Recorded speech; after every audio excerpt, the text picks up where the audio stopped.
Good morning, ladies and gentlemen. You are listening to the Take My Shot radio show. Super excited for the show today. Got a whole lot of stuff we got to go over.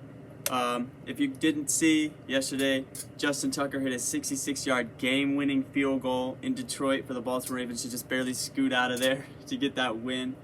Incredible. I posted my live reaction on my YouTube page, and it's gotten a whole lot of views and it's blown up. So super exciting win there for the Ravens. I lost for words. I was quite literally seconds before that play had happened. I was like, the Ravens were at 4th and 19 from like their own 20, and I was like, great, we just lost to Detroit. We just played down to our competition, and we converted on 4th and 19, and he lined it up and he hit it, and I could not believe it. But we'll get into that a little bit later in the show.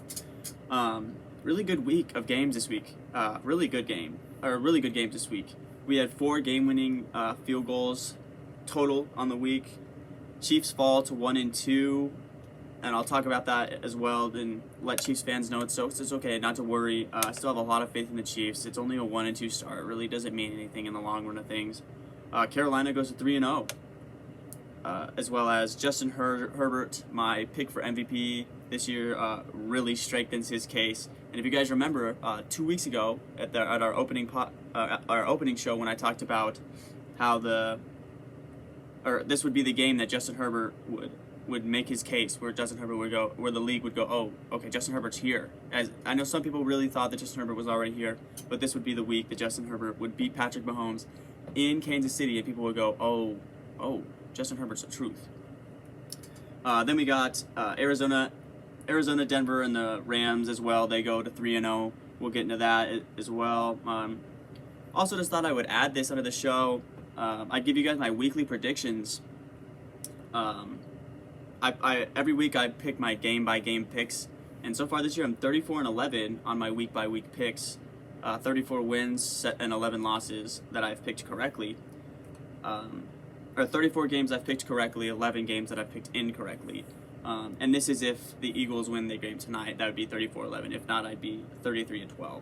But I thought right at the end of the show I'll go ahead and run down my winners for next week and stuff like that. Also, we're going to add, I'm trying to find a fancy name for it, but for now I'm just going to call it Latham's Power Rankings, or like Latham's List. We'll go through the power rankings of my top 10 teams in the league as well. We'll go through a rundown of every game this week.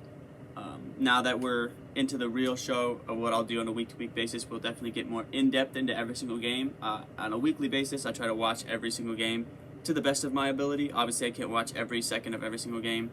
Like if the Broncos are beating the Jets 26-0, I'm not trying to watch that. You know what I mean? So we'll go through every single game. We'll talk in depth a little bit more about the Chiefs and why the Chiefs will be fine. We'll talk about how the Bills are back on track. We'll of course get super in depth into the Ravens game. We'll preview Monday Night Football, and we'll go over all that. And if we have time, like I said, we try to sneak in fantasy football every week, so we'll go ahead and get the little fantasy football talk in if we can squeeze that in.